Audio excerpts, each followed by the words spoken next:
पंचायत का मैदान आज पहले से ज़्यादा भरा हुआ था। गांव के बुजुर्ग, इज्जतदार और नौजवान सभी जमा थे। एक तरफ दराब खान चेहरे पर सख्ती लिए चुप बैठा था, मगर उसकी आंखों में उदासी की गहरी परछाइयां साफ नजर आ रही थीं। उसका छोटा भाई मारा गया था और आज उसी कत्ल का फैसला होना था। सामने ही शाहिद साहब अपनी बीवी रहमत बेगम और बेटी साइमा के साथ बैठे थे। शाहिद साहब का चेहरा शर्मिंदगी और परेशानी की शिद्दत से पीला पड़ चुका था। रहमत बेगम की आंखों से आंसू लगातार बह रहे थे और साइमा, जो पूरी तरह कांप रही थी, अपनी नज़रें झुकाए थरथरा रही थी। उसके बराबर उसका मंगेतर रईस खड़ा था, जिसके चेहरे पर बेबसी के साफ आसार थे। सरदार ने दराब की तरफ देखा और नरम लहजे में बोला, बेटा, खून का बदला खून से लेना हमेशा सही नहीं होता। हम चाहते हैं कि इस मामले को सुलह से ख़त्म करें। शाहिद माफ़ी मांगने को तैयार है। शाहिद साहब फ़ौरन आगे बढ़कर हाथ जोड़ दिए। दराब बेटा, मेरे बच्चों से गलती हुई है, उसकी सज़ा मिलनी चाहिए, मगर खुदा के लिए हमें माफ़ कर दो। मैं तुम्हारे कदमों में हूँ, ये गुनाह मेरी गर्दन पर लिख दो, मगर माफ़ कर दो। वो हाथ जोड़ते जोड़ते बस ये वही कर रहे थे। उनका मन कर रहा था कि पाँव पकड़ लें। रहमत बेगम भी मुंह पर दुपट्टा रखकर बोली, बेटा, मेरे घर की इज्जत बचा लो, मेरी बेटी की ज़िंदगी बर्बाद मत करो, अल्लाह तुम्हें अज्र देगा। तुम लोग तो बड़ी हवेली वाले हो, तुम्हारी अम्मी कितनी नेक औरत हैं, खुदा के लिए हमें माफ़ कर दो बेटा। मैं तुम्हारे आगे हाथ जोड़ती हूँ, ये माँ तुम्हारे आगे झोली फैला रही है, खुदा के लिए हमें माफ़ कर दो। दराब खान, जो अब तक खामोश था, एकदम उखड़ गया, कुर्सी को धक्का देकर खड़ा हुआ और दहाड़ कर बोला, मेरे भाई का खून इतना सस्ता नहीं कि सिर्फ माफ़ी से मान जाऊं। मुझे बड़ी चाहिए। ये लड़की जिसकी वजह से मेरा भाई मरा है, यही लड़की मुझे वनी में चाहिए। एकदम पंचायत में सन्नाटा छा गया। किसी की भी हिम्मत नहीं हुई कि दराब को रोक सके। साइमा का रंग फीका पड़ चुका था, जैसे जान ही निकल गई हो। सब जानते थे वनी होने वाली लड़की की ज़िंदगी जानवरों से भी बदतर हो जाती है। शाहिद साहब की आंखों में वहशत उमड़ आई। वो फ़ौरन दराब के कदमों में गिर पड़े। बेटा, ऐसा मत कहो, मेरी बेटी का क्या कसूर है? उसने किसी का खून नहीं किया, वो बेगुनाह है। रहमत बेगम तड़प कर बोली, हम बर्बाद हो जाएंगे। सरदार जी, कुछ बोलिए, उस जुल्म को रोकिए। साइमा की आंखों से आंसू बेइंतहा बह रहे थे, उसका पूरा जिस्म काँप रहा था। रईस ने एक कदम आगे बढ़ाया, जैसे कुछ कहना चाहता हो, मगर दराब खान की खौफनाक नज़रों ने उसे खामोश कर दिया। यही तो वो नालायक था जिसकी वजह से उसका भाई मारा गया था। ऐसे कैसे वो उसकी बात सुन लेता? दराब ने एक बार फिर पंचायत के बुजुर्गों की तरफ देखा। मेरा आखिरी फैसला है, अगर इंसाफ नहीं दे सकते तो मत दो, मगर मैं अपना फैसला खुद कर लूँगा। सरदार ने गहरी सांस ली और पूरे मजमे पर नज़र दौड़ाई। सब जानते थे कि अगर दराब को नहीं रोका गया तो वो खून की होली खेलने से भी नहीं डरेगा। सब जानते थे कि वो किस दिमाग का आदमी है, कोई भी उसके सामने खड़े होकर बात नहीं कर पाता था। सब जानते थे कि वो कितना उल्टे दिमाग का इंसान है। शाहिद, तुम्हें अपनी बेटी कुर्बान करनी होगी, ये पंचायत का फैसला है, सरदार ने सख्ती से कहा। वैसे भी कत्ल तुम्हारी बेटी की वजह से हुआ है, तो बेहतर होगा कि वही इसका खामियाजा भुगते। रहमत बेगम फिर से रोने लगी। साइमा का जिस्म जैसे सुन्न हो चुका था, उसे अब अपनी मौत नज़र आ रही थी। रईस ने मुट्ठी भींच ली, मगर वो कुछ नहीं कर सका। दराब खान की आंखों में एक चमक सी आई। आज उसका इंतकाम पूरा हो रहा था। वो जानता था कि उसकी माँ इस फैसले के खिलाफ होंगी, उससे नाराज़ हो जाएंगी, बात नहीं करेंगी, लेकिन अब वो माफ़ करने का इरादा नहीं रखता था। उसके लिए उसका छोटा भाई उसके बेटे की तरह था। ऐसे कैसे वो उसका खून माफ़ कर देता? उन दोनों की मौजूदगी में ही तो कत्ल हुआ था और वो दोनों ही इस कत्ल के जिम्मेदार थे। पंचायत के मैदान में गहरा सन्नाटा छाया हुआ था। सिर्फ सिसकियों की आवाज़ें सुनाई दे रही थीं। शाहिद साहब और रहमत बेगम अपनी बेटी के लिए आसमान ज़मीन एक किए बैठे थे, मगर दराब खान के चेहरे पर कोई नरमी नहीं थी, सिर्फ सख्ती और गुस्सा था। सरदार साहब ने आखिरी बार कोशिश की, बेटा दराब, बनी कोई हल नहीं है, एक बेगुनाह लड़की की ज़िंदगी बर्बाद हो जाएगी, तुम्हें क्या मिलेगा? इंतकाम की आग में जलने से कुछ हासिल नहीं होता। मैं तुम्हें कह रहा हूँ, सोच लो। ज़िंदगी किसी की इज्जत बर्बाद करने से नहीं, माफ़ करने से बड़ी होती है। दराब खान की मुट्ठी भींच गई। उसने सख्त नज़रों से सरदार को देखा। मेरा फैसला अटल है सरदार, मैं उसे छोड़ने वाला नहीं हूँ। मेरे भाई का खून बहा, सिर्फ यही है, और अगर पंचायत में मुझे इंसाफ नहीं मिला तो मैं अपना इंसाफ खुद कर लूँगा। उसकी आखिरी बात गूंजते ही सबके दिल दहल गए। दराब के लहजे में ऐसी सख्ती थी कि सरदार साहब ने गहरी सांस ली, फिर धीरे से सिर हिलाया। मौलवी को बुलाओ। ये सुनते ही रहमत बेगम की चीख निकल गई, नहीं सरदार जी, रहम करें, खुदा के लिए मेरी बेटी पर रहम करें। शाहिद साहब ज़मीन पर बैठकर सरदार के पांव पकड़ लिए।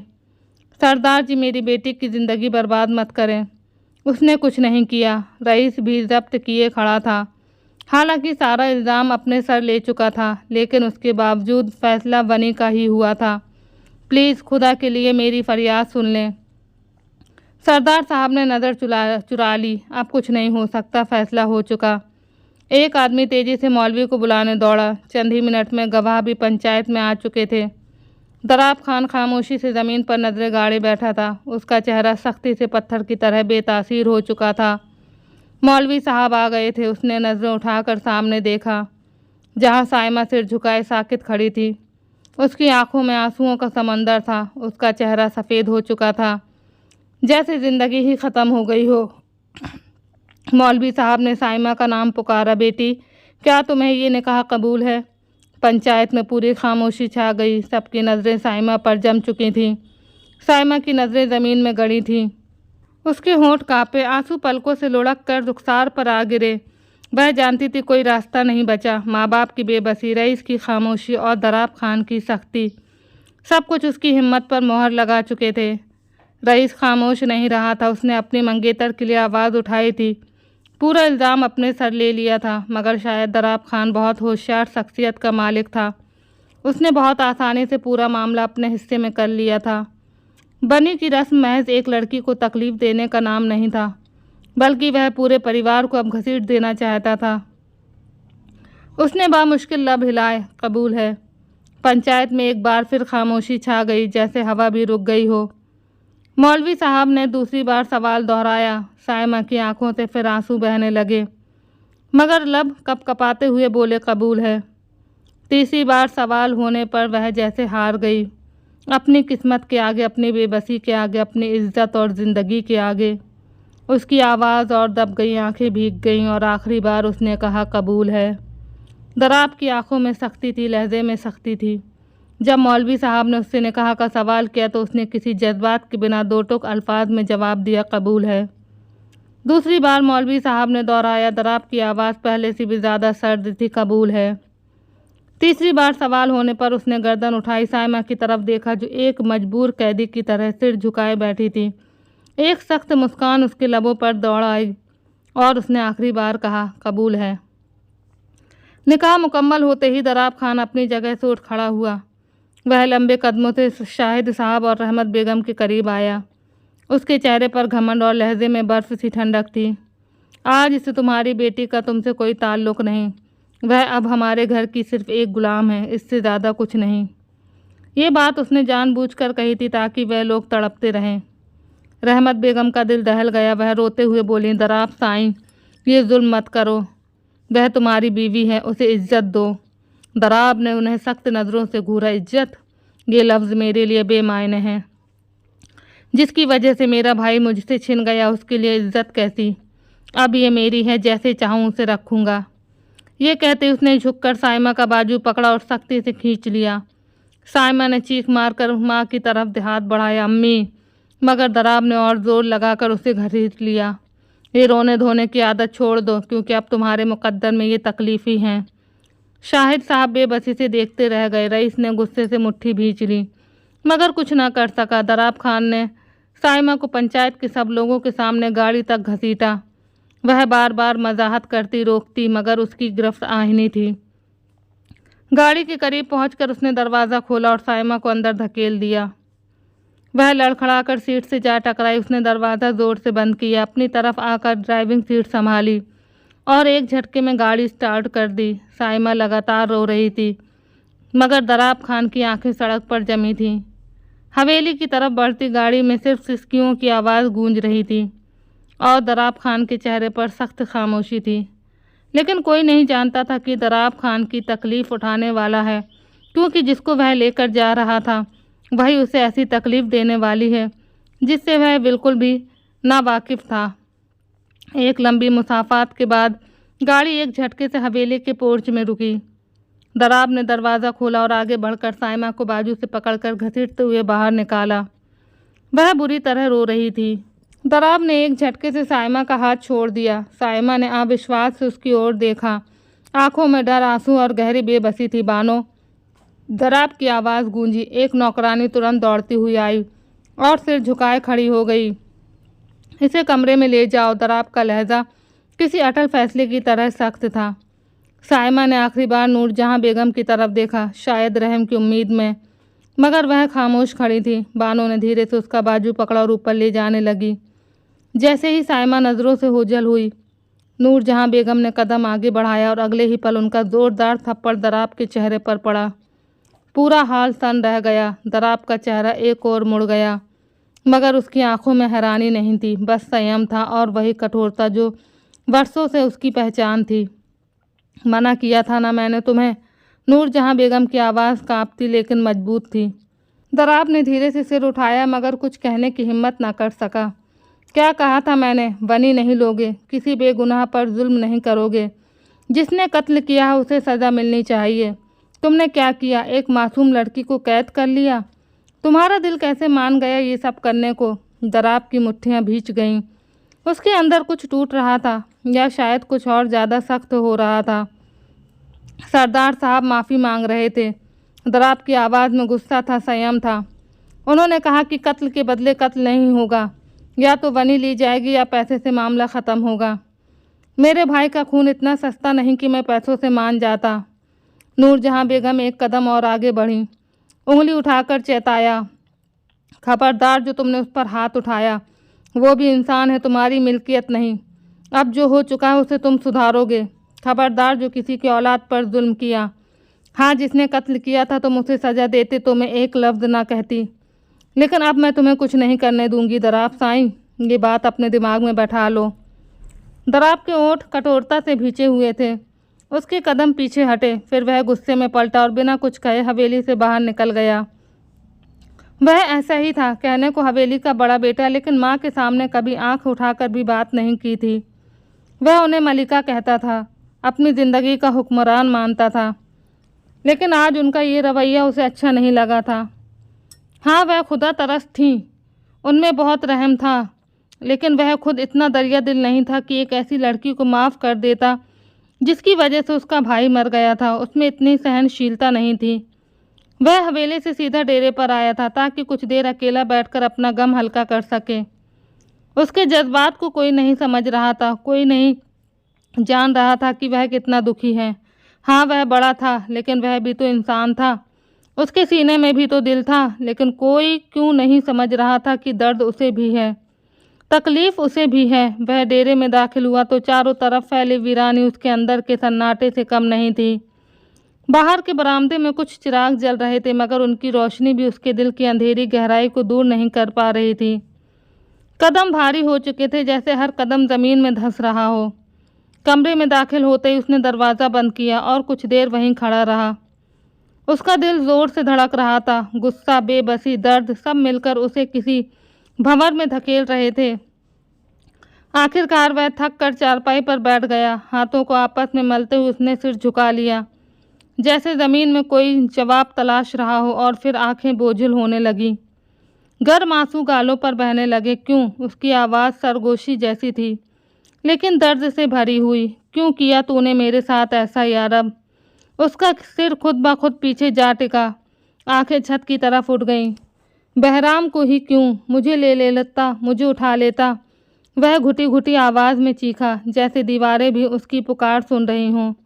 आंखों के सामने एक एक करके सब मंजर जिंदा हो गए। वही छोटा सा बहराम, जिसकी मासूम हंसी किसी चिड़िया की चहचहाहट जैसी थी। वही बहराम जो 5 साल की उम्र में माँ की गोद से निकलकर उसके सीने से लग जाता था, जो उसके बिना सोना नहीं चाहता था, भाई भाई कहकर उसकी ज़ुबान नहीं थकती थी। वही बहराम जिसे उसने अपने हाथों से खिलाया था, जिसके छोटे छोटे हाथों को थामकर चलना सिखाया था, जो हर रात उसके पहलू में लेटकर कहता था, दराब भाई, आप दुनिया के सबसे अच्छे भाई हो। दराब ने अपने बालों में ज़ोर से उंगलियां फंसाकर सिर झुका लिया। मैं तुझे बचा न सका बहराम, मैं कुछ न कर सका। उसकी हिचकियाँ बाहर की खामोश रातों में घुलने लगीं। उसने दोनों हाथों से चेहरा छुपा लिया और बच्चों की तरह फूट फूट कर रोने लगा। तूने मेरे हिस्से की खुशी भी ले ली अल्लाह। तूने मुझसे मेरा सब कुछ छीन लिया। मुझे क्यों जिंदा रखा। कमरे में बस उसकी सिसकियों की आवाज़ थी। समय जैसे थम सा गया था। आंखों के सामने बहराम का चेहरा था, उसकी हंसी, उसकी मासूम बातें, उसके साथ बिताया हर एक पल। दराब खान जो सबके लिए पत्थर था, आज मिट्टी की तरह बिखर चुका था। वह टूट रहा था और उसे संभालने वाला कोई नहीं था। वह थक चुका था, उसे भी मनो मिट्टी तले सोना था, लेकिन जानता था अगर उसे कुछ हो गया तो उसकी माँ ये दर्द बर्दाश्त नहीं कर पाएंगी। उसे जीना था, हाँ उसे अपनी माँ के लिए ही जीना था, लेकिन उसमें अब इतना हौसला नहीं था कि वह दुश्मन की बेटी के साथ रहम करता। लेकिन अब माँ का हुक्म था, वह उसे टाल नहीं सकता था। काफ़ी देर तक वह डेरे पर ही रहा था। पूरा दिन रफ्तार से गुजर चुका था। देर रात को वह डेरे से निकलकर वापस अपनी हवेली की तरफ बढ़ा था। जानता था कि अगर रात में घर वापस नहीं लौटा तो अम्मा परेशान हो जाएंगी, और वह उन्हें परेशान नहीं करना चाहता था। जितनी तकलीफ़ में वह था उतनी ही तकलीफ़ में जुलेखा बेगम भी थी, और ये बात उससे बेहतर कोई नहीं जानता था। लगभग रात के ठीक 10 बजे जब दराब खान की गाड़ी हवेली के मुख्य द्वार से अंदर दाखिल हुई तो चारों ओर सन्नाटे की हुकूमत थी। चांदनी रात थी, मगर उसके दिल में इतनी तारीकी बसी थी कि बाहर की चमक दमक भी उसे धुंधली महसूस हो रही थी। गाड़ी पोर्च में रुकी और वह धीरे से बाहर निकला। उसके कदमों की आहट हवेली के विशाल आंगन में गूंज रही थी। वह सीधा अपनी माँ के कमरे की तरफ बढ़ा। दरवाज़ा आहिस्ता से खोला। अंदर नीम अंधेरा था। नूरजहां बेगम गहरी नींद में थीं।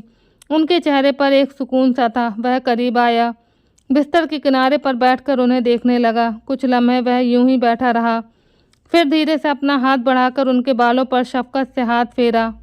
ये हाथ हमेशा उसे सुकून देते थे, उसे हौसला देते थे, मगर आज उसकी अपनी हस्ती बेसुकून थी। वह बेआवाज़ उठा और आहिस्ता से कमरे का दरवाज़ा बंद कर दिया। कदमों में बेइंतहा बोझ लिए वह अपने कमरे की तरफ बढ़ा। जानता था अगर उन्हें उठाया तो वह तकलीफ़ से रोएंगी और वह उन्हें अब मजीद रोता हुआ नहीं देख सकता था। वह कितने ही बुरे हाल में क्यों ना हो, अपने दुख को हमेशा वह अपने अंदर ही रखता था। या तो अकेले में रोता था या फिर अल्लाह के सामने तड़प उठता था, लेकिन किसी इंसान के सामने, खासकर किसी अपने के सामने, उसने कभी आंखों में नमी भी झलकने नहीं दी थी। दरवाज़ा खोलते ही एक गैर मुतवक्के मंजर उसके सामने आया। सायमा, वह सोफे पर बैठी थी, चेहरा उतरा हुआ, आंखों में खौफ और बेबसी। जैसे ही दराब अंदर दाखिल हुआ वह झट से अपनी जगह से खड़ी हो गई। उसके हाथ काँप रहे थे। होठों पर कुछ कहने की कोशिश थी, मगर अल्फाज जैसे हलक में अटक गए हों। दराब ने एक सख्त बर्फीली नज़र उस पर डाली। एक लम्हे के लिए भी उसकी नज़रों में रहम की कोई रकम न थी, बस गुस्सा, तौहीन और बेजारी थी। चंद लम्हे वह उसे घूरता ही रहा था। अम्मा की बात उसके जहन में गर्दिश कर रही थी कि तुम किसी बेगुनाह को सज़ा नहीं दोगे। हाँ, कसूरवार के साथ तुम कुछ करते तो हो तो हम एक लफ्ज़ नहीं बोलेंगे। मगर वह चाह कर भी अपने अंदर का गुस्सा रोक नहीं पाया था और दहाड़ कर बोला था, निकल जाओ यहाँ से। उसकी आवाज़ सर्द सी। सायमा की आंखें मजीद खौफ से फैल गईं। वह बेख्तियार 2 कदम पीछे हटी। मैं कहाँ जाऊँ? उसकी मध्यम लरचती हुई आवाज़ सुनाई दी, मगर दराब के तासुरात में कोई नरमी न आई। मुझे परवाह नहीं, निकल जाओ। इस बार लहजा मजीद सख्त था। सायमा ने एक आखिरी उम्मीद भरी नज़र उस पर डाली, मगर वह उसकी तरफ से मुकम्मल अजनबियों जैसा सलूक कर रहा था। उसके पास कोई और रास्ता न था। वह चुपचाप दरवाजे की तरफ बढ़ी और बेआवाज़ कमरे से निकल गई। दराब ने एक झटके से अपनी मर्दाना शॉल उतारी और सोफे पर फेंक दी। सांसें भारी हो रही थी, सर बोझिल था, जहन थकन और गुस्से की मिली जुली कैफियत में था। बिना किसी तवक्कुफ के वह सीधा वॉशरूम में दाखिल हुआ। दरवाज़ा अंदर से लॉक किया और कपड़ों समेत शावर ऑन कर दिया। ठंडा पानी उसके सर और कंधों पर पड़ा, मगर दिल की आग वैसी की वैसी भड़कती रही। आंखें बंद किए वह पानी के नीचे खड़ा रहा। शायद ये पानी उसके अंदर के ज़ख्मों को धो डाले, मगर कुछ भी ना बदला। दर्द ज्यों का त्यों रहा, गुस्सा वहीं मौजूद रहा और दिल की वीरानी मज़ीद बढ़ती कह गई। और गहरी होती गई, लेकिन वह काफ़ी देर तक वहीं खड़ा अपने अंदर उठते तूफान को ठंडा करने की कोशिश कर रहा था। जानता था अब ये तूफान हर रोज़ उठेगा और उसे इसी तरह खुद को थामना था। ये लड़की उसके लिए महज एक इंतकाम थी, और एक ऐसा इंतकाम जो चाह कर भी वह नहीं ले सकता था, क्योंकि उसकी माँ का हुक्म था। वह उसे हाथ भी नहीं लगा सकता था, वरना उसका बस नहीं चल रहा था कि इस लड़की को पटक पटक कर ख़त्म कर दे। लेकिन शायद खुदा ताला ने उसकी हिफाजत कर ली थी, या फिर कुछ और था जो अभी तक वह देख नहीं पाया था। लेकिन हाँ, इतना वह जान चुका था कि लड़की मासूम है, लेकिन इस बात से बिल्कुल ही बेखबर था कि वही मासूम उसके साथ क्या करने वाली है। इस मासूम चेहरे के पीछे कितना बड़ा राज छुपा है, वह अभी तक इस चीज़ से वाकिफ़ नहीं था। अलमारी की तरफ बढ़कर उसने अपने लिए काली सलवार कमीज़ निकाली और पहनी। तौलिए से अपने भीगे बाल रगड़ते हुए खुद को तरोताज़ा किया और फिर सोफे पर आकर बैठ गया। वह अपनी उंगलियों को आपस में उलझाकर सिर झुकाए बैठा था। दिमाग अब भी भारी था। उसके अंदर कहीं एक थकान बसी हुई थी जो हर पल उसे अपनी गिरफ्त में ले रही थी। उसी वक्त दरवाजे पर दस्तक हुई। उसने चौंक कर सिर उठाया। भला इस वक्त कौन हो सकता था? माथे पर त्योरी चढ़ी। वह सख्त लहजे में दहाड़ा, जो भी है दफ़ा हो जाओ, मैं मसरूफ़ हूँ। मगर दस्तक फिर से हुई, पहले धीमी फिर थोड़ी तेज़। उसके माथे की सिलवटें और गहरी हो गईं। वह एक झटके से उठा, गुस्से से दरवाजे की तरफ बढ़ा और ज़ोर से दरवाज़ा खोला। सामने वही सहमी हुई हस्ती खड़ी थी, साइमा। दराब की आंखें कुछ पल के लिए उस पर टिक गईं। वो घबराई हुई पलकों को झुकाए खड़ी थी, जैसे खुद को किसी बड़े तूफान के लिए तैयार कर रही हो। उसके हाथों की उंगलियां आपस में जकड़ी हुई थीं और सांसें बेतरतीब लग रही थीं। मगर दराब के अंदर जो हल्की सी हैरानी उभरी थी, वह पल भर में सख्ती में बदल गई। उसने त्योरी चढ़ाकर तेज़ आवाज़ में कहा, क्या मसला है? क्यों आई हो दरवाजे पर? अपनी मौत को दावत देना चाहती हो? उसका लहजा तेज और कड़क था। बस उसका बस नहीं चल रहा था कि उस लड़की का खून पी जाए, लेकिन अपनी माँ की वजह से मजबूर था। साइमा के लब कांपे, उसकी पलकों में कंपन आया। फिर वो तड़पते लहजे में बोली, मैं लॉन्ज में अकेली नहीं सो सकती। प्लीज़ मुझे अपने कमरे में जगह दे दो। मुझे इतने बड़े हॉल में डर लग रहा है। दराब की आंखों में एक पल के लिए कुछ चमका, शायद हैरानी, शायद हिकारत, मगर वो फ़ौरन ही पत्थर की तरह सख्त हो गया। उसने गुस्से भरी नज़र उस नाजुक सी हस्ती पर डाली जो ज़ख्मी परिंदे की तरह दरवाजे के सामने काँप रही थी। यहाँ तुम्हारे लिए कोई जगह नहीं। उसके ठंडे अल्फाज बर्फ़ से भी ज़्यादा ठंडे थे। साइमा की आंखों में बेबसी उतर आई, मगर दराब ने कुछ और सुनने से पहले ही दरवाज़ा उसके मुंह पर बंद कर दिया। दरवाज़ा बंद होने की आवाज़ हवेली के सन्नाटे में गूंजी, जैसे कोई आखिरी उम्मीद भी ख़त्म हो गई हो। साइमा के हाथ बेख्तियार काँप गए। वो कुछ पल दरवाजे के सामने साकित खड़ी रही, फिर धीरे से पलटी। लॉन्ज की वीरानी उसका मुकद्दर बन चुकी थी, लेकिन उसकी आंखों में कुछ अजीब था जो अगर कोई उस वक्त देख लेता तो शायद कुछ समझ जाता। लेकिन दरवाजे के इस पार खड़ा वो शख्स इस बात से बिल्कुल ही अनजान था कि जिस लड़की को वो मासूम और भोली समझ बैठा है और जिस पर वो अपनी हुकूमत जताना चाहता है, असल में वो कोई और है। दराब अपने कमरे में खामोशी से बैठा था, बाजू सोफे की पुश्त पर रखे, नज़रें बेमकसद सामने की दीवार पर जमी हुई थी। बाहर रात की गहरी खामोशी छाई हुई थी, मगर उसके अंदर एक तूफान बरपा था। कुछ देर बाद जैसे ही उसकी आंखें बंद हुई, एक चेहरा उसके जहन में उभरा। साइमा का सहमा हुआ कांपता वजूद, भीगी पलकें, कांपते होंठ, और वो बेबस इल्तिजा, मैं अकेली नहीं सो सकती, मुझे डर लगेगा। दराब के माथे की रगें तन गईं। वह अपनी जगह से उठा और कमरे में चक्कर काटने लगा। क्या मैं इतना संगदिल हो सकता हूँ? दिल के किसी कोने से एक आवाज़ उठी, मगर फ़ौरन ही एक और सख्त आवाज़ ने उसे दबा दिया। ये वही लड़की है जिसकी वजह से बेरहम मारा था। मैं कैसे उसे माफ़ कर दूँ? हाँ, हूँ मैं संगदिल। वह खुद से ही लड़ रहा था, मगर वह जालिम नहीं था। कम से कम मजलूमों पर जुल्म तो कभी नहीं करता था। एक गहरी सांस लेकर दराब ने दरवाजे की तरफ कदम बढ़ाया। जैसे ही उसने दरवाज़ा खोला, बाहर का मंजर देखकर उसके कदम थम गए। साइमा दरवाजे के करीब फर्श पर सिमटी हुई थी। उसका सिर घुटनों में दबा हुआ था और कंधे हल्के हल्के काँप रहे थे। शायद वह रो रही थी, शायद नींद और डर से उस पर गलबा पा लिया था। दराब की आंखों में एक पल को नरमी उभरी, मगर फिर वह फिर से सख्त हो गया। उसने सख्त लहजे में कहा, चुपचाप अंदर आ जाओ और खामोशी से सो जाओ, वरना मैं तुम्हारे हलक से जान निकाल लूँगा। उसकी दहाड़ में एक अजीब गुर्राहट थी। साइमा एकदम चौंक कर उठी। उसकी आंखों में हैरानी और डर की मिलावट थी, मगर वह कुछ कहे बिना तेजी से कमरे में दाखिल हुई और सीधा बिस्तर में दुबक गई। दराब ने सोफे की तरफ देखा। वो चाहता था कि साइमा वहाँ सोए, मगर वो पहले ही लिहाफ में खुद को छुपा चुकी थी। उसका आधा चेहरा भी नज़र नहीं आ रहा था। उसने एक सख्त सांस ली, दरवाज़ा लॉक किया और बिस्तर की दूसरी तरफ जाकर लेट गया। दिल तो कर रहा था उस लड़की को बिस्तर से उठाकर सोफे पर पटक दे, लेकिन उसका धीरे धीरे कांपता हुआ वजूद उसे ऐसा करने से रोक चुका था। वह भी अपनी माँ की तरह खुदा तरस था, लेकिन कभी भी इस बात को जाहिर नहीं करता था। नेकियां करके वह हमेशा छुपा लेता था। उसका मानना था कि नेकियां करो और दरिया में डाल, अल्लाह ताला और उसके दरबार में ही ये मामला रहना चाहिए।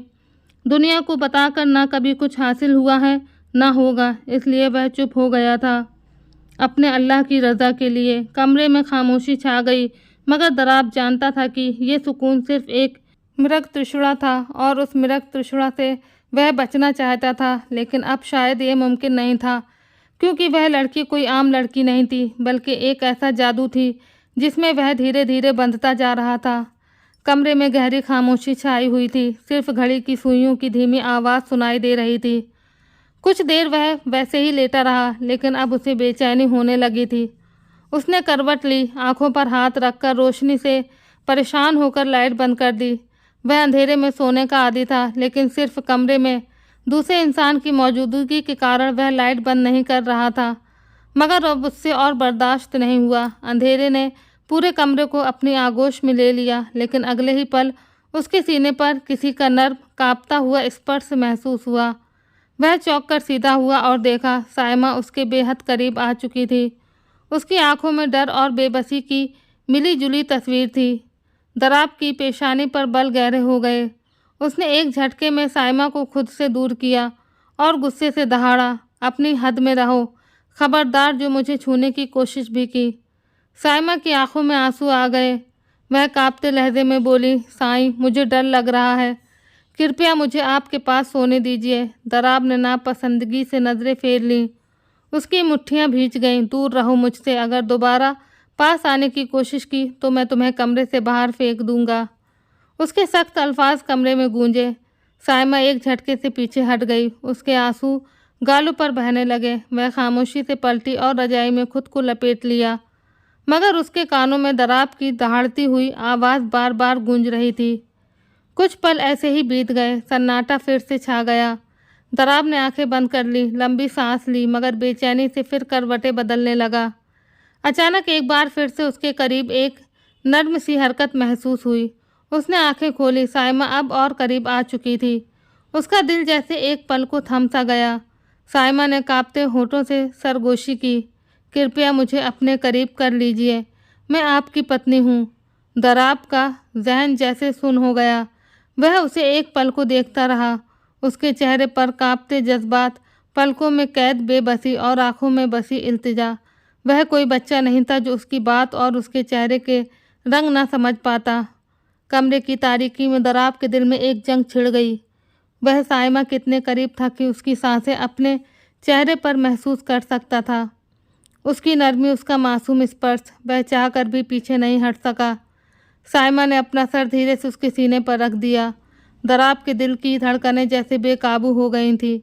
वक्त जैसे थम सा गया था। नरमी, नज़दीकी, खामोशी।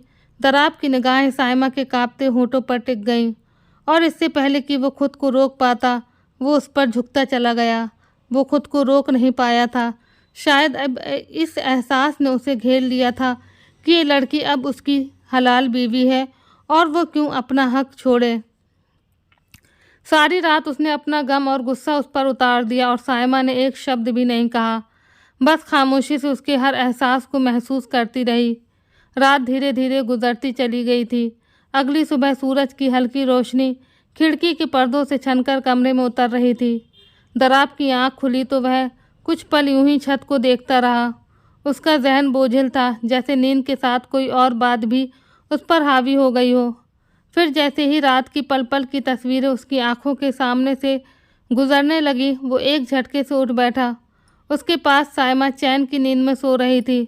उसके चेहरे पर हल्की सी मुस्कान थी, जैसे किसी खूबसूरत ख्वाब में खोई हो।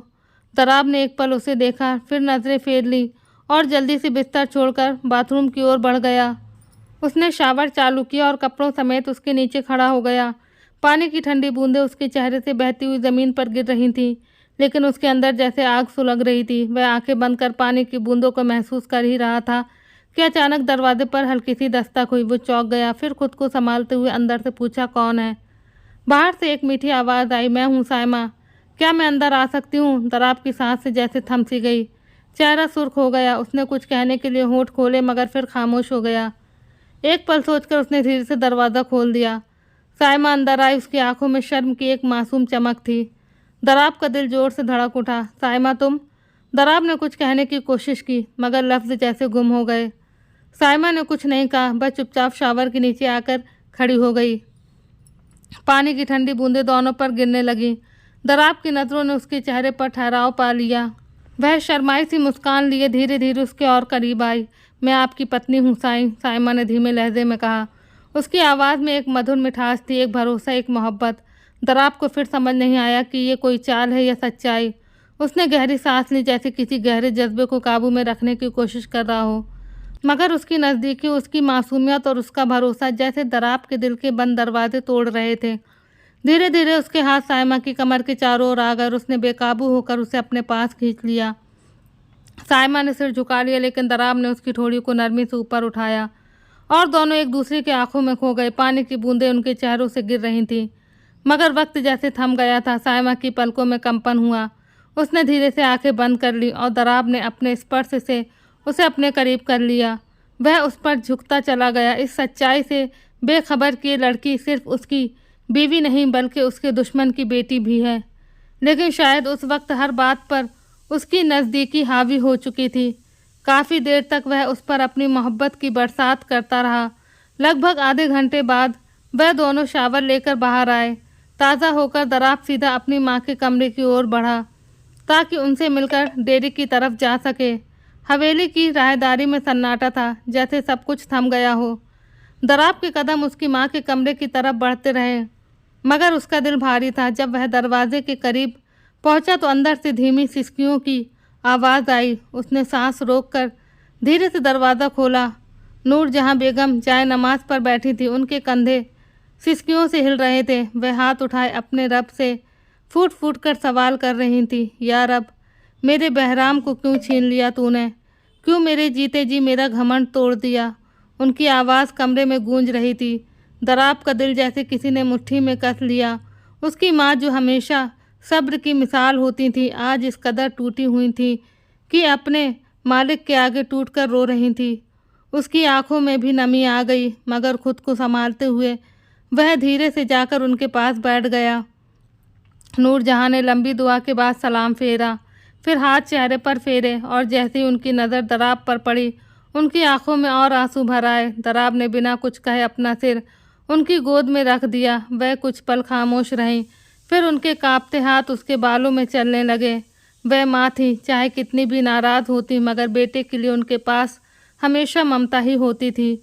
उन्होंने उसके माथे पर किस किया और थके हुए लफ्ज़ों में बोली, दराब, मैं जानती हूँ मैंने तुम पर सख्ती की, तुम्हें मारा, मगर बेटा, मेरा गम, मेरा दर्द मैं खुद को कैसे संभालूं?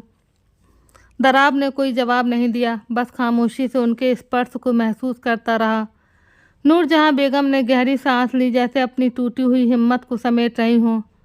मैं ये नहीं कहती कि तुम उस लड़की पर रहम करो, हाँ, उसे सज़ा दो, क्योंकि उसी की वजह से मेरा बहराम मुझसे छिन गया। मगर वह एक पल रुकी। दराब ने उनकी तरफ देखा। उनकी आंखों में एक माँ की बेबसी थी। मगर बेटा, इतनी सज़ा मत दो कि तुम्हारा अपना ज़मीर तुम्हें कभी माफ़ न कर सके। हाँ, उसे उसके गुनाह का एहसास दिलाओ, मगर इतना नहीं कि वो खुद को ख़त्म कर दे। मैंने तुम्हें जालिम नहीं बनाया दराब, मैंने तुम्हें बहराम की तरह नरम दिल रखा था। दराब के दिल में जैसे कोई चुभन सी उठी। उसने गहरी सांस ली और धीरे से अपनी माँ की गोद से सिर उठाया। वह उनके हाथ पकड़कर बोला, अम्मा प्लीज़, आप मत रोया करो। आपका रोना मुझे तकलीफ़ देता है, मैं बर्दाश्त नहीं कर सकता।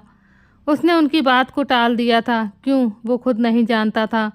वो तो बस उनकी एक मंजूरी चाहता था ताकि वह उस पर जुल्म कर सके। मगर रात के बाद उसका दिल बदल गया था। एक अजीब सी सिहरन वह अपने अंदर महसूस कर रहा था। आज से पहले उसने कभी ऐसा एहसास अपने आसपास महसूस नहीं किया था जैसा अब कर रहा था। ये सुनते ही नूरजहां बेगम के आंसू और तेज बहने लगे। वह दराब के सीने से लग गई।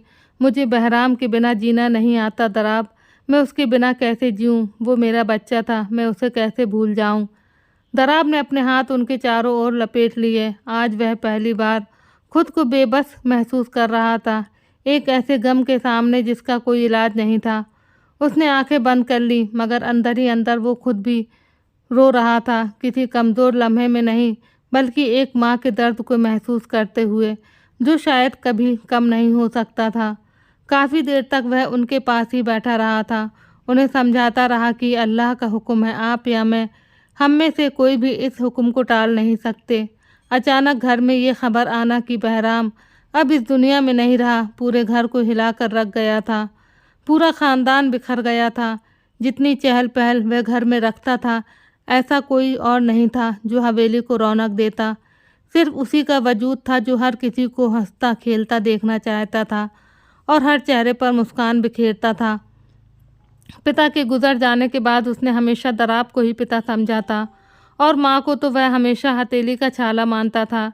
लेकिन अब सब कुछ बिखर गया था। उसका जाना हर किसी की कमर तोड़ गया था। वह एक गहरी सांस लेकर उठ खड़ा हुआ। उसके दिल में एक अजीब सी बेचैनी थी, जैसे भीतर कोई खालीपन हो जो कभी भर नहीं सकता। उसने नज़रें नीचे करते हुए दरवाज़ा खोला और बाहर कदम रखा, लेकिन जैसे ही उसने दहलीज पार की, वह ठिठक गया। सामने ही साइमा खड़ी थी।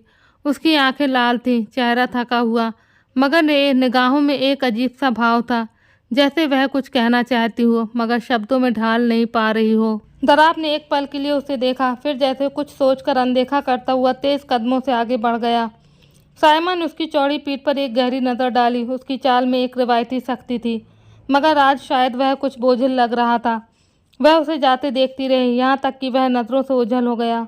फिर धीरे से उसके होठों पर एक हल्की मुस्कान उभरी, मगर वह मुस्कान मासूम नहीं थी। वह रुख मोड़कर फिर से कमरे में दाखिल हुई। नूरजहां बेगम ने उसे देखकर चुपचाप अपनी चाय नमाज एक तरफ रख दी और तस्बीह उठाकर बिस्तर पर बैठ गईं। उनके चेहरे पर कोई भाव नहीं था, ना गुस्सा ना नरमी, बस एक ठंडी सी खामोशी। साइमा ने धीरे धीरे कदम बढ़ाए और उनके पास जाकर रुक गई। कुछ पल वह कुछ न कह सकी, जैसे शब्द खो गए हों। लेकिन फिर अचानक उसने हाथ जोड़कर कहा, माँ जी मुझे माफ़ कर दीजिए। मैंने जो कुछ किया उस पर शर्मिंदा हूँ मैं सच में पछता रही हूँ, लेकिन मैं बेगुनाह हूँ। गुनाहगार मेरा मंगेतर है, मैंने कुछ नहीं किया। नूरजहां बेगम ने कोई जवाब नहीं दिया, बस तस्बीह के दाने घुमाती रहीं। उनके खामोश चेहरे पर ना कोई गुस्सा था, ना कोई नरमी, जैसे वह उसे किसी इम्तिहान में डाल रही हूँ। साइमा ने एक नज़र उनके चेहरे पर डाली, फिर धीमे लहजे में बोली, मैं आपके लिए चाय बनाकर लाती हूँ, पियेंगी? नूरजहां बेगम ने कुछ पल कुछ न कहा। फिर एक धीमी सी सरगोशी उनके होठों से निकली, हाँ बना दो। शायद वह उसकी माफ़ी और उसकी बातों से पिघल गई थी।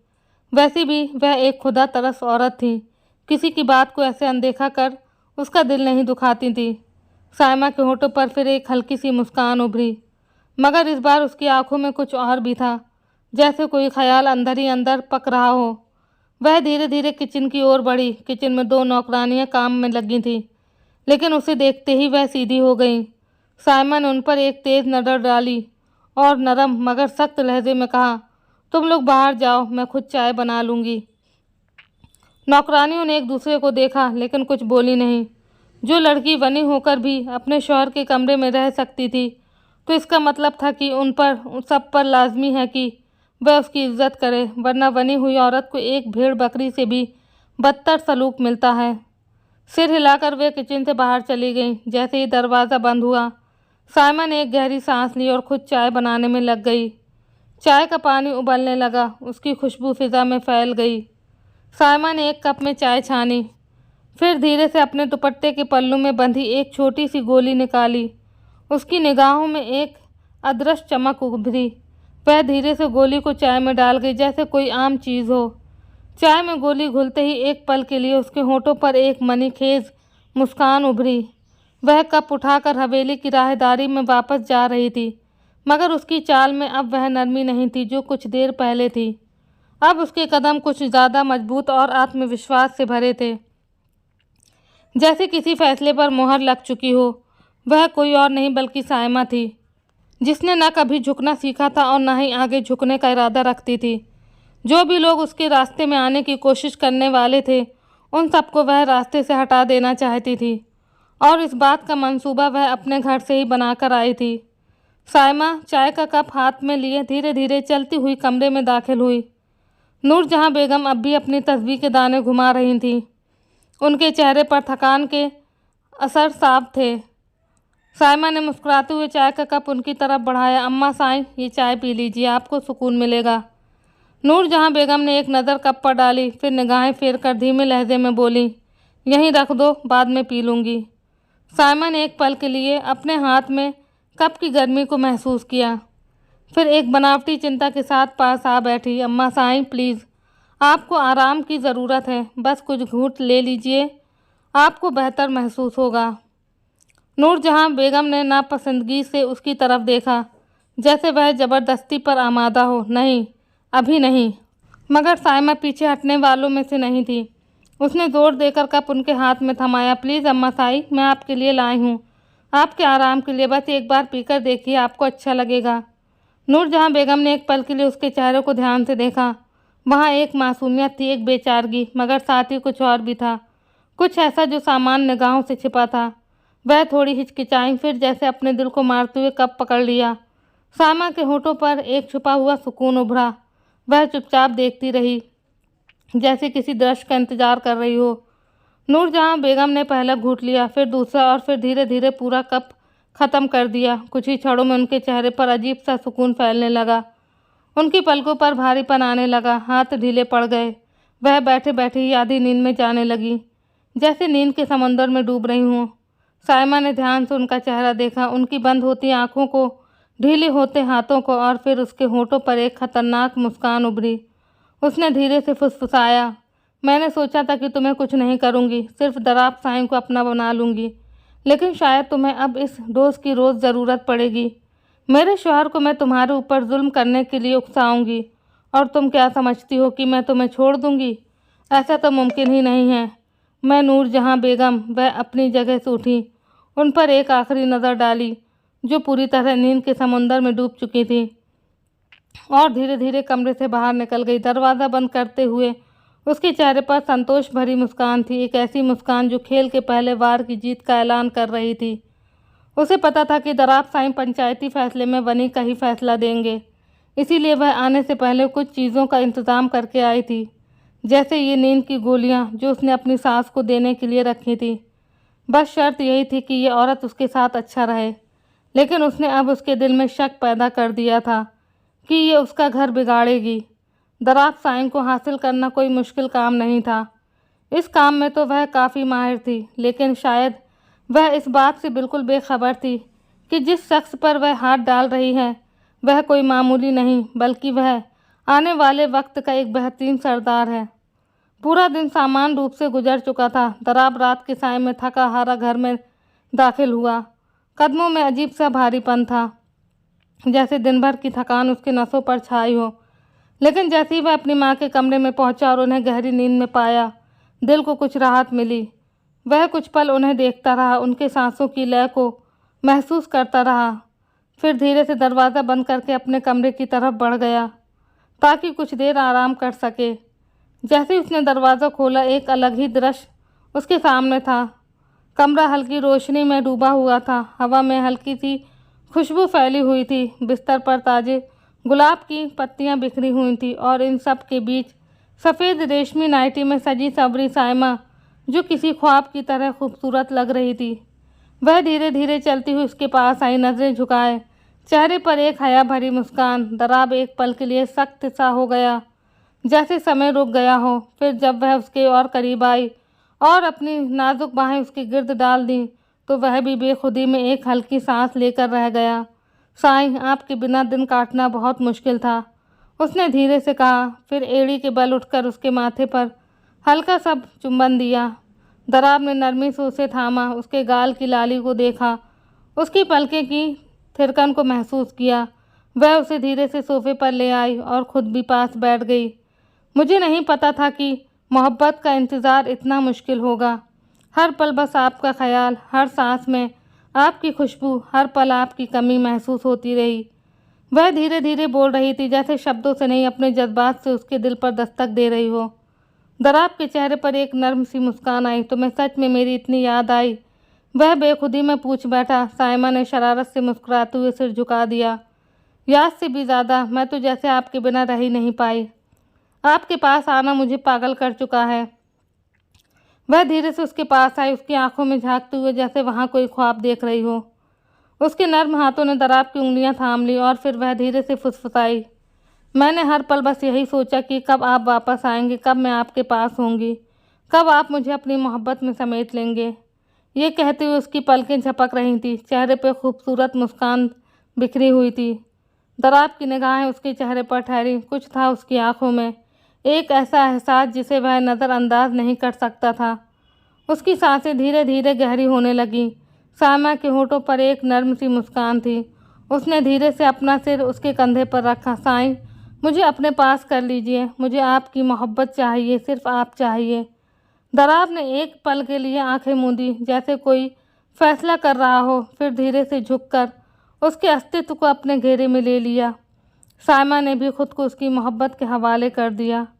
वो लम्हे, वो जज्बात, वो एहसासात सब एक खामोश गवाह बनकर उस कमरे की हवा में फैलते चले गए। इस बात से बेखबर कि कुछ ही दिन बाद एक ऐसा राज सामने आने वाला था जिसे हर कोई हर अनजान था। 2 हफ्ते बीत चुके थे, वक्त का पहिया धीरे धीरे आगे बढ़ रहा था, मगर इन दोनों में सब कुछ बदल चुका था। दराब साईं, जो साइमा को अपनी नज़रों में सिर्फ नफ़रत और गुस्से की आग में जलते देखता था, अब धीरे धीरे एक और जज्बे की गिरफ्त में आ रहा था। साइमा अब उसकी ज़िंदगी का एक ऐसा हिस्सा बन चुकी थी जिसे वह आसानी से नज़रअंदाज नहीं कर सकता था। मगर इन 2 हफ्तों में जो सबसे बड़ा बदलाव आया था वह नूरजहाँ बेगम का रोज़ ब रोज़ कमज़ोर हो जाना। उनका शरीर बिल्कुल कमज़ोर पड़ता जा रहा था। साइमा अब भी रोज़ाना उनके लिए चाय बनाती थी और उसमें वही नींद की गोलियां मिलाकर उन्हें सुला देती थी। दराब साईं को महसूस हो रहा था कि वह कई दिनों से अपनी माँ से ठीक से बात भी नहीं कर पाया। हर बार जब वह उनके पास जाता, वह नींद में डूबी होती, गहरी थकान उनके चेहरे पर लिखी होती, मगर उसके दिमाग में ये बात बैठने से पहले ही साइमा की मोहब्बत ने उसके ख्यालों को जकड़ लिया था। उधर साइमा को, जो अब दराब साईं की पूरी तवज्जो पा चुकी थी, उसके दिल में एक और कसक बाकी थी, रईस की कमी। रईस, वह शख्स जिसकी मोहब्बत में वह सालों से उलझी थी, जिसके बिना एक पल भी जीना मुश्किल लगता था। आज अचानक से उसके दिल में रईस की याद बहुत ज़्यादा उभर आई थी। उसका दिल बेचैन हो गया था, जैसे कोई अधूरी कहानी पूरी होने की आवाज़ दे रही हो। वह बेताबी से घर के लैंडलाइन फ़ोन तक पहुंची। इस बात से अनजान कि कोई और भी इसी इंतज़ार में बैठा था। हाथ काँप रहे थे, मगर दिल की जिद सब पर भारी थी। उसने धड़कते दिल के साथ नंबर मिलाया। दूसरी ही बेल पर फ़ोन उठाया गया। हेलो। रईस की गहरी मगर गंभीर आवाज़ सुनकर उसके होठों पर एक हल्की मुस्कान आ गई। रईस, उसने बेताबी से कहा, जैसे कई दिनों की चुप्पी आज टूटने वाली थी। साइमा, इस वक्त कॉल क्यों की? सब ठीक है ना? रईस की आवाज़ में फ़िक्रमंदी थी, लेकिन अब आवाज़ हल्की सी धीमी हो गई थी। ऐसा लग रहा था जैसे रिसीवर कहीं और भी उठाया गया हो। मुझे तुमसे मिलना है रईस, उसने धीरे से कहा, मगर उसकी आवाज़ में बिनती साफ थी। साइमा, तुम्हें पता है ये मुमकिन नहीं है। अब तुम दराब साईं की बीवी हो। तुम्हारा इस तरह मुझसे मिलना मुनासिब नहीं है। मुझे किसी मुनासिब या गैर मुनासिब बात की परवाह नहीं रईस। मैं तुम्हारे बिना नहीं रह पा रही। मुझे तुमसे मिलना है, बस एक बार प्लीज़। उसकी आवाज़ में बेबसी थी, आंखों नम होने लगी। साइमा, ये मत करो। अगर किसी ने देख लिया तो? रईस, अगर तुमने इनकार किया तो मैं मर जाऊंगी। मेरी सांसें घुट रही हैं यहाँ। मैं तुम्हारे बिना नहीं जी सकती। बस एक बार बड़े खेत में, वहीं जहाँ हम पहले मिलते थे। रईस ने गहरी सांस ली। एक पल के लिए खामोशी छा गई।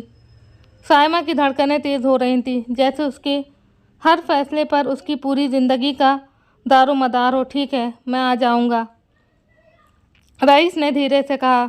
साइमा की सांसें सामान हो गई, होठों पर विजय की मुस्कान आ गई। मैं तुम्हारा इंतज़ार करूंगी। उसने सरगोशी की और फ़ोन रख दिया और एक और रिसीवर कहीं और रखा गया था, और वह कहीं और नहीं बल्कि डेरे पर मौजूद दराब साई ने रखा था। इसी चीज़ का उसे इंतज़ार था। आज वह सच सामने आना था, जिसके लिए वह इस लड़की के करीब गया था, ताकि पता कर सके कि वह चाहती क्या है। बाहर रात का सन्नाटा था। चांदनी खेतों में चमक रही थी। हल्की हल्की हवा फसलों से टकरा कर एक जादू कर रही थी। साइमा दमे कदमों सावधानी से नज़रों के साथ हवेली से बाहर निकली थी। रास्ते में कई बार रुककर पीछे देखा, कहीं कोई पीछा तो नहीं कर रहा। जब तसल्ली हो गई कि सब सुरक्षित है, तब जाकर आगे बढ़ने की हिम्मत हुई। दिल की धड़कनें बेकाबू थी, मगर चेहरे पर एक विजय की मुस्कान निरत कर रही थी। जैसे ही वह बड़े खेत में दाखिल हुई, सामने ही एक पेड़ के पास रईस खड़ा था। वह उसे देखते ही तेज कदमों से उसके पास पहुंची। रईस ने उसे एक नज़र देखा, मगर वह किसी और ही दुनिया में थी।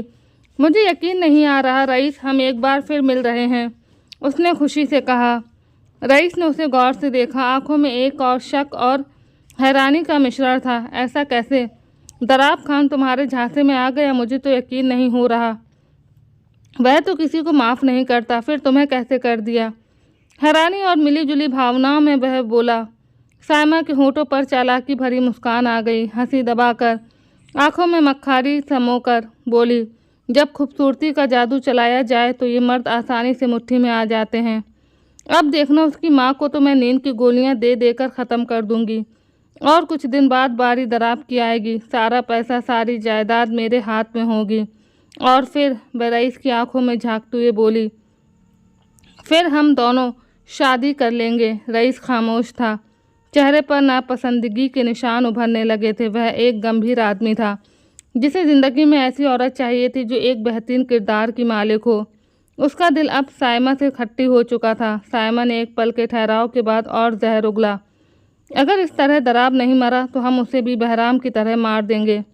जैसे मैंने बहराम पर गोली चलाई थी, वैसे ही दराब पर भी चला दूंगी। ये कहते हुए उसकी आंखों में दहशत चमक रही थी, जैसे एक विजेता अपनी जीत का जश्न मना रहा हो। मगर अगले ही पल उसका हाथ किसी ने मजबूती से थाम लिया।